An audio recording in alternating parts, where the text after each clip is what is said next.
العالمين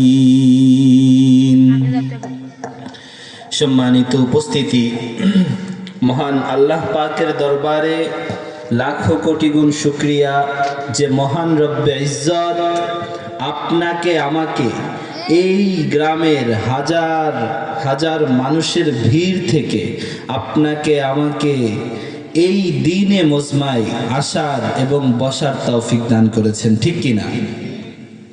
সম্মানিত উপস্থিতি, আমি আপনাদের সামনে মহাগ্রন্থ আল কোরআন থেকে একটি আয়াতের কিছু অংশ তেলাওয়াত করেছি, যেখানে বলা হয়েছে তিনটে তাকিদের মাধ্যমে যে নবী মুহাম্মদ আরবি সাল্লাল্লাহু আলাইহি ওয়াসাল্লামের পরে কিয়ামত পর্যন্ত যারা চলে গিয়েছে, যারা রানিংয়ে দুনিয়াতে আছে এবং যারা পরবর্তীতে আসবে, সকলের জন্য, পৃথিবীর সমস্ত মানুষের জন্য, সমস্ত রং বেরঙের মানুষের জন্য উত্তম আদর্শ, উত্তম মডেল হলো মুহাম্মদ আরবি সাল্লাল্লাহু আলাইহি ওয়াসাল্লাম। আলহামদুলিল্লাহ বলেন। মুহাম্মদ আরবি সাল্লাল্লাহু আলাইহি ওয়াসাল্লাম হচ্ছে সাইয়্যিদুল আম্বিয়া, অর্থাৎ সমস্ত নবীর সর্দার, রহমাতুল লিল আলামিন, বিশ্ব জগতের জন্য তিনি কি রহমত স্বরূপ। মুহাম্মদ আরবি সাল্লাল্লাহু আলাইহি ওয়াসাল্লাম হচ্ছে আমাদের গর্ব, আমাদের অহংকার, ঠিক কিনা? তো এই শ্রেষ্ঠ নবী, যার মধ্যে রয়েছে হাজার শ্রেষ্ঠত্বের খিতাব, সেই মুহাম্মদ আরবি সাল্লাল্লাহু আলাইহি ওয়াসাল্লামের উম্মত হতে পেরে আমরা এই দুনিয়ার জমিনে গর্ববোধ করি, ঠিক কিনা? আমরা এই দুনিয়ার জমিনে শ্রেষ্ঠ মানব, শ্রেষ্ঠ নবী, শ্রেষ্ঠ সেনাপতি, শ্রেষ্ঠ রাষ্ট্রনায়ক মুহাম্মদ আরবি সাল্লাল্লাহু আলাইহি ওয়াসাল্লামের শ্রেষ্ঠ উম্মত, ঠিক কিনা? তো সেই নবীর জন্য, সেই নবীর নামে ইসরাতুন তাফসীরুল কোরআন মাহফিলের জন্য জোরে সোরে লিল্লাহি তাকবীর, আরো জোরে আকাশ ভেদ করে আসমানে উঠবে আওয়াজ, লিল্লাহি তাকবীর। তুমি রহমাতুল লিল আলামিন, তুমি রহমাতুল লিল আলামিন, সাইয়্যিদুল মুরসালিন, রহমাতুল লিল আলামিন, সাইয়্যিদুল মুরসালিন, বাদশার বাদশাহে আলম। হে নবী, তোমার তরে আমার এই জীবন খানা ফিদা ফিদা কুরবান। হে নবী, তোমার তরে আমার এই জীবন খানা ফিদা ফিদা কুরবান। তুমি খাতামুন নবীন, তুমি খাতামুন নবীন, সকলের আল আমিন, খাতামুন নবীন, সকলের আল আমিন, মুজতবা মুস্তাফা হে আলম। হে নবী, তোমার তরে আমার এই জীবন খানা ফিদা ফিদা কুরবান। হে নবী, তোমার তরে আমার এই জীবন খানা ফিদা ফিদা কুরবান। তুমি রহমাতুল লিল আলামিন, সাইয়্যিদুল মুরসালিন, রহমাতুল লিল আলামিন, সাইয়্যিদুল মুরসালিন, বাদশার বাদশাহে আলম। হে নবী, তোমার তরে আমার এই জীবন খানা ফিদা ফিদা কুরবান। হে নবী, তোমার তরে আমার এই জীবন খানা ফিদা ফিদা কুরবান, ঠিক কিনা? এই দুনিয়ার জমিনে মহান সেনাপতি, মহান রাষ্ট্রনায়ক মুহাম্মদ আরবি সাল্লাল্লাহু আলাইহি ওয়াসাল্লামের উম্মত হিসেবে জন্মেছি, এর সাথে দুনিয়ার জমিনে ভাগ্যের বিষয় আর কিছু হতে পারে না। সম্মানিত উপস্থিতি, এখন আসল কথায় আসি। মুহাম্মদ আরবি সাল্লাল্লাহু আলাইহি ওয়াসাল্লামের উম্মত হিসেবে যিনি এই পৃথিবীর শ্রেষ্ঠ মডেল, শ্রেষ্ঠ আইডল, তার উম্মত হিসেবে পৃথিবীতে জন্মে তবুও কেন আজ বিশ্ব দরবারে মুসলমান নির্যাতিত, মুসলমান অপদস্থ, মুসলমান লাঞ্ছিত কেন? এর একটি মাত্র কারণ, সেটা হচ্ছে আমরা মুসলিম উম্মাহ হিসেবে শ্রেষ্ঠ নবীর উম্মত হয়েও আমরা এতটাই কপাল পোড়া যে আমরা মডেল হিসেবে, আইডল হিসেবে মুহাম্মদ নবী সাল্লাল্লাহু আলাইহি ওয়াসাল্লামকে না মেনে আমরা ব্যক্তি জীবনে, রাষ্ট্রীয় জীবনে, সামাজিক জীবনে আমাদের মডেল হিসেবে বেছে নিয়েছি পাশ্চাত্য সভ্যতাকে, ঠিক কিনা? আমরা আমাদের জীবন থেকে কেউ 40, কেউ 50, কেউ 60, কেউ 80 বছর পার করে ফেলেছি, তবুও আমরা এই দুনিয়ার জমিনে এতটাই হতভাগা যে এত লং টাইম দুনিয়ার জমিনে হায়াত পেয়েও মুহাম্মদ নবী সাল্লাল্লাহু আলাইহি ওয়াসাল্লামের জীবনীটাও পড়ে ওঠার সুযোগ আমাদের জীবনে হয়নি। আমরা আইনস্টাইন সম্পর্কে জানি, আমরা করমচাঁদ গান্ধী সম্পর্কে জানি, কিন্তু আমরা আমাদের যিনি আইডল, আমাদের যিনি মডেল, তাকে শুধু মুখে মুখে রেখেছি, অনেকেও তার নামটাও শুদ্ধভাবে উচ্চারণ করতে পারি না। আমরা দাবি করি মুহাম্মদ নবী সাল্লাল্লাহু আলাইহি ওয়াসাল্লামের উম্মত, কিন্তু আমরা আসলে ব্যক্তি জীবনে তাকে ফলো করতে পারি নাই, ঠিক কি না? আজকে এই মঞ্চে যদি কোনো গানের আয়োজন করা হতো তাহলে আজকে প্যান্ডেলের অবস্থা এমন থাকতো না, ঠিক কি না? প্যান্ডেলের অবস্থা এমন থাকতো না। খবরদার, খবরদার, আপনি ভুল সিদ্ধান্ত নিচ্ছেন, আপনি ভুলের পথে আছেন, আপনি নিজেকে নষ্ট করছেন, আপনার পরবর্তী প্রজন্মকে নষ্ট করে ফেলতেছেন, ঠিক কি না? আপনি আপনার পরবর্তী প্রজন্মকে নষ্ট করে ফেলতেছেন। আপনি আপনার নিজের জীবনে, সামাজিক জীবনে, পারিবারিক জীবনে কোরআন সুন্নাহকে নিজের ফলো করার মূল গ্রন্থ হিসেবে না মেনে আপনি আপনার ব্যক্তিগত জীবনে পাশ্চাত্য সভ্যতাকে মানছেন, ঠিক কি না? আপনি আপনার ব্যক্তিগত জীবনে কি মানছেন? পাশ্চাত্য সভ্যতাকে। আপনি মুসলমান, আমি মুসলমান, কিন্তু আজকে মুসলমানকে ঘৃণা করে, আছে কিনা এই সমাজে? মুসলমানকে ঘৃণা করে। কেন ঘৃণা করে? দলীয় স্বার্থে। কেন ঘৃণা করে? দলীয় স্বার্থে ঘৃণা করে, সামান্য কিছু অর্থের জন্য ঘৃণা করে, সামান্য কিছু জমির জন্য। হাদিস শরীফের ভিতরে আসছে, আল মুসলিম ও আখুল মুসলিম, মুসলমান মুসলমানের ভাই।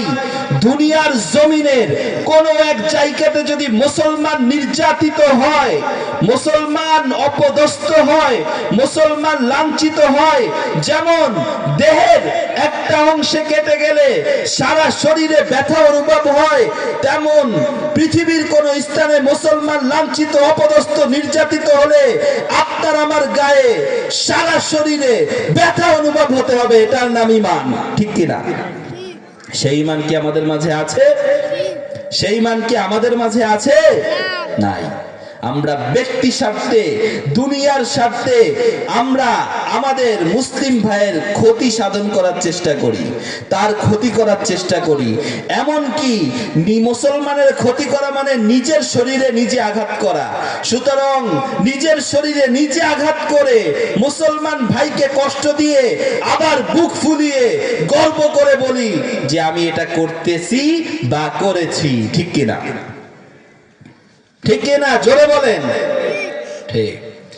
আজ মুসলিম উম্মার অধপতনের একটি মাত্র কারণ, সেটা হচ্ছে এটা যে মুসলমান কোরআন সুন্নাহ থেকে দূরে সরে গিয়েছে, আল্লাহর হাবিব মুহাম্মদ আরবি সাল্লাল্লাহু আলাইহি ওয়াসাল্লামের দেখানো পথ থেকে দূরে সরে গিয়েছে, যার কারণে আজকে মুসলিম উম্মার এতটাই অধপতন যে মুসলিম উম্মাহ মুহাম্মদ আরবি সাল্লাল্লাহু আলাইহি ওয়াসাল্লামের ব্যাপার আসলে সমস্ত দল মত ব্যক্তি স্বার্থ ভুলে গিয়ে এক কাতারে লিল্লাহি তাকবীর ধ্বনিতে একত্রিত হবে সেই মুসলমান সেটা ভুলে গিয়ে তারা আজকে ব্যক্তি স্বার্থকে প্রাধান্য দিয়ে আপন ভাই মুসলিম ভাইকে ঘৃণা করতে শুরু করেছে।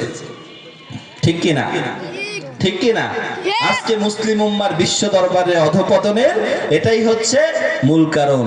যে জাতি শ্রেষ্ঠ নবীকে পেল, শ্রেষ্ঠ নেতাকে পেল, শ্রেষ্ঠ আইডলকে পেল, সে জাতি যদি তাকে ফলো করে নিজের জীবন, নিজের ব্যক্তিগত জীবন, নিজের রাষ্ট্রীয় জীবনকে সাজাতে না পারে, সেই জাতির মতো কপাল পোড়া হতভাগা দুনিয়ার জমিনে আর কেউ হতে পারে না। ঠিক কি না? সম্মানিত উপস্থিতি, সুতরাং আমাদের ভিতরে আজকেই বয়সের যেখানেই থাকি না কেন, সেটা 10 হোক বা 80 হোক, আজকে থেকেই আমাদেরকে সিদ্ধান্ত নিতে হবে যে আমরা মুসলিম ভাই ভাই। কি মুসলিম? কি ভাই ভাই। সুতরাং নবী মুহাম্মদ আরবি সাল্লাল্লাহু আলাইহি ওয়াসাল্লামের ব্যাপার যেখানে আসবে, নবী মুহাম্মদ আরবি সাল্লাল্লাহু আলাইহি ওয়াসাল্লামের ব্যাপার যেখানে আসবে, সেখানে আমরা ব্যক্তি স্বার্থকে প্রাধান্য দিব না, দলীয় স্বার্থকে প্রাধান্য দিব না, লিল্লাহি তাকবীর ধ্বনিতে এক জায়গায় হয়ে যাব। আমরা পারবো তো ইনশাআল্লাহ? ইনশাআল্লাহ। আমাদের প্রভু এক নবীর উম্মত, জীবন বিধান ওই শিবানী কোরআন। ঠিক কি না? আমাদের প্রভু এক, আমাদের নবী এক, আমাদের জীবন বিধান কোরআন সেটা কি? একটাই। সুতরাং আমাদের ভিতরে নবী মুহাম্মদ আরবি সাল্লাল্লাহু আলাইহি ওয়াসাল্লামের ব্যাপার আসলে কি হবে না? কোনো ব্যক্তি স্বার্থ প্রাধান্য পাবে না। আমাদের প্রভু এক নবীর উম্মত, জীবন বিধান ওই শিবানী কোরআন। তবে কেন এক নও হে মুসলমান, এক হও করি আহ্বান। তবে কেন এক নও হে মুসলমান, এক হও করি আহ্বান। বাইতুল্লাহ মদিনা শরীফ, বাইতুল্লাহ মদিনা শরীফ, উহুদ পাহাড়, বদরের মাঠ। ঠিক কি না? আমাদের বাইতুল্লাহ এক, আমাদের মদিনা শরীফকে এক। সুতরাং আবারও বলছি, দুনিয়ার জমিনে আমরা বাঁচবো মুসলিম পরিচয়ে, ব্যক্তি স্বার্থে আমরা সামাজিক স্বার্থ, রাষ্ট্রীয় স্বার্থ, ব্যক্তি স্বার্থকে নবী মুহাম্মদ আরবি সাল্লাল্লাহু আলাইহি ওয়াসাল্লামের ব্যাপারে প্রাধান্য দিব না। পারবো তো ইনশাআল্লাহ? পারবো তো? জোরে বলেন ইনশাআল্লাহ। বাইতুল্লাহ মদিনা শরীফ, উহুদ পাহাড়, বদরের মাঠ। একটা তো জীবনার, মরণ তো একবার। একটা তোই জীবনার, মরণ তো একবার। সকলের তরে আছে একই স্থান। তবে কেন এক নও হে মুসলমান, এক হও করি আহ্বান। তবে কেন এক নও হে মুসলমান, এক হও করি আহ্বান।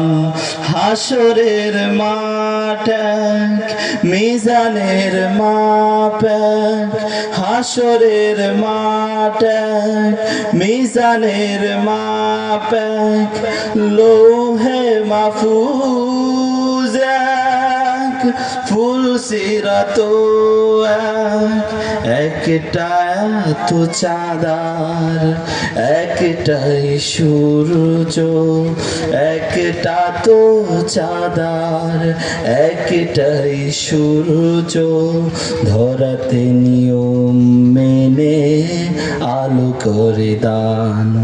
তবে কেন এক নও হে মুসলমান, এক হও করিয়াও ভান। তবে কেন এক নও হে মুসলমান, এক হও করিয়াও ভান। সম্মানিত উপস্থিতি, আমরা এই জমিনে ভাগ্যবান, আমরা এই জমিনে শ্রেষ্ঠ, আমরা এই জমিনে সব থেকে মর্যাদাপূর্ণ, কারণ আল্লাহ তাআলার সৃষ্টি আশরাফুল মাখলুকাতের সমস্ত মাখলুকের ভিতরে আশরাফুল মাখলুকাত হয়ে জন্মেছি এবং সেই সাথে শ্রেষ্ঠ নবীর উম্মত হিসেবে পৃথিবীতে জন্মেছি। সুতরাং দুনিয়ার কোন স্বার্থ আমাদেরকে এই পরিচয় ধুয়ে মুছে দিতে পারে না। সম্মানিত উপস্থিতি, আজকে সময় অল্প, যদি কখনো আবার আপনাদের সাথে দেখা হয়, আবারও কথা হবে।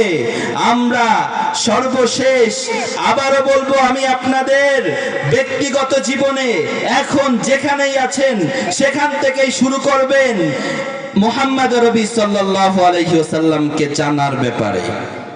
তার জীবনীকে জানবেন, ব্যক্তি জীবনে প্রয়োগ করবেন, তাকে জানবেন, তার চরিত্র সম্পর্কে জানবেন। আপনার পরবর্তী প্রজন্ম সেই আপনার শিক্ষায় যেন শিক্ষিত হতে পারে, আপনার রাষ্ট্র, আপনার ফ্যামিলি, আপনার ব্যক্তি জীবন সব কিছু যেন একমাত্র মুহাম্মদ রবি সাল্লাল্লাহু আলাইহি ওয়াসাল্লামকে ফলো করে গড়তে পারেন, সেই প্রত্যাশাই আজকে আমার এই আলোচনার মাধ্যমে আপনাদের কাছে থাকবে। সম্মানিত উপস্থিতি, আজকের এই প্রোগ্রাম সফল হোক। আজকের এই মাহফিলে যত অতিথিগণ আসবেন আপনারা সকলের আলোচনা শুনবেন, আজকে কিছু নিয়ে বাড়িতে যাবেন এবং আপনার ফ্যামিলিতে সেটা প্রয়োগ করবেন, যাতে করে আপনি সহ আপনার পরবর্তী প্রজন্ম এই মাহফিলের দ্বীনি কথা থেকে, কোরআনী আলোচনা থেকে পরবর্তী প্রজন্ম এবং রানিং প্রজন্ম যেন আলোয় আলোকিত হতে পারে ইনশাআল্লাহ। সম্মানিত উপস্থিতি, আজকের আলোচনা এই পর্যন্তই। ওয়াখিরি দাওয়ানা আলহামদুলিল্লাহি রাব্বিল আলামিন। আসসালামু আলাইকুম ওয়া রাহমাতুল্লাহি তাআলা ওয়া বারাকাতুহু।